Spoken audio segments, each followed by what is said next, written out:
조영무 경제톡 코스피 8천의 환상. 그런데 왜 내 계좌는 파란불인가? 시청자 여러분 안녕하십니까? 조영무입니다. 지금 대한민국 증시는 역사적 장면을 연출하고 있습니다. 코스피 8천 돌파, 언론은 축제 분위기입니다. 그런데 여러분 계좌는 어떻습니까? 웃고 계십니까? 아니면 오히려 더 허탈하십니까? 최근 한 달 동안 코스피는 25% 넘게 폭등했습니다. 하지만 놀랍게도 코스피 종목의 62%는 오히려 하락했습니다. 이게 무슨 뜻입니까? 시장 전체가 오른 것이 아니라 삼성전자와 SK하이닉스 그리고 일부 초대형 반도체 종목만 폭등했다는 뜻입니다. 대한민국 증시는 지금 지수는 천국, 개미 계좌는 지옥이라는 극단적 양극화 시장이 되어버렸습니다. 실제 많은 개인 투자자들은 뉴스는 불장인데 내 계좌는 왜 파란불이냐? 이렇게 절규하고 있습니다. 왜 이런 일이 벌어질까요? 대한민국 증시는 이미 삼성전자와 SK하이닉스 중심의 초집중 시장이 되었기 때문입니다. 두 종목과 반도체 대형주가 코스피 시가총액 절반 가까이를 차지합니다. 결국 삼성전자 하이닉스가 오르면 지수는 폭등합니다. 하지만 대부분 개인 투자자들이 가진 중소형주 바이오 건설 화학 내 수주는 오히려 무너지고 있습니다. 쉽게 말하면 국민 다수는 가난해졌는데 통계 숫자만 좋아진 것입니다. 그런데 여기서 더 중요한 문제가 있습니다. 이번 반도체 슈퍼랠리의 최대 수혜자는 누구인가? 첫 번째는 재벌입니다. 삼성 일가는 막대한 평가 차익을 얻었습니다. 특히 홍나희 여사는 최근 급등한 삼성전자 주식을 매각하며 천문학적 상속세 재원을 마련했습니다. 국민들은 묻습니다. 삼성전자 주가를 국민연금과 한국인 폭풍 매수로 끌어올린 뒤 그 이익으로 상속세를 내는 구조,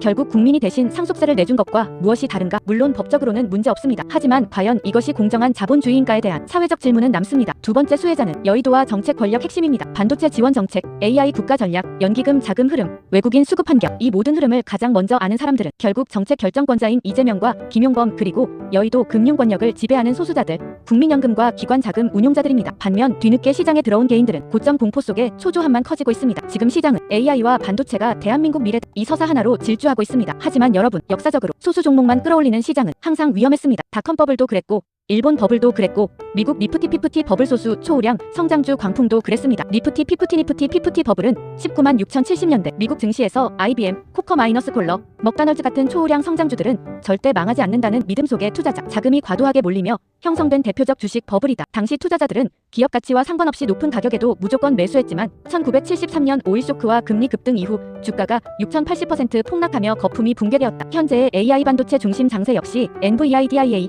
샘성 일렉트로닉스, SKHYNIX 등 소수 초대형 기술주가 시장을 끌어올리고 있다는 점에서 니프티 피프티와 유사하다는 평가가 나오며 위대한 기업도 너무 비싸게 사면 위험하다는 역사적 교훈을 다시 떠올리게 하고 있다. 문제는 지수 자체가 아닙니다. 문제는 국민 대다수의 체감 경기와 자산시장의 숫자가 완전히 분리되고 있다는 점입니다. 자영업자는 무너지고 청년은 취업난에 시달리고 지방은 소멸 위기인데 서울 여의도 전광판만 축제를 벌이고 있습니다. 이것은 건강한 상승장이 아니라 유동성과 권력이 특정 자산으로 집중된 결과일 수도 있습니다. K형 양극화는 최근 불장으로 치닫는 증시에서 더 심화되었습니다. 결국 중요한 것은 코스피가 몇 포인트인가가 아닙니다. 그 상승의 과실이 국민 전체에게 돌아가고 있는가입니다. 지금 대한민국 증시는 그 질문 앞에 서 있습니다. 조영무의 경제톡이었습니다. 감사합니다.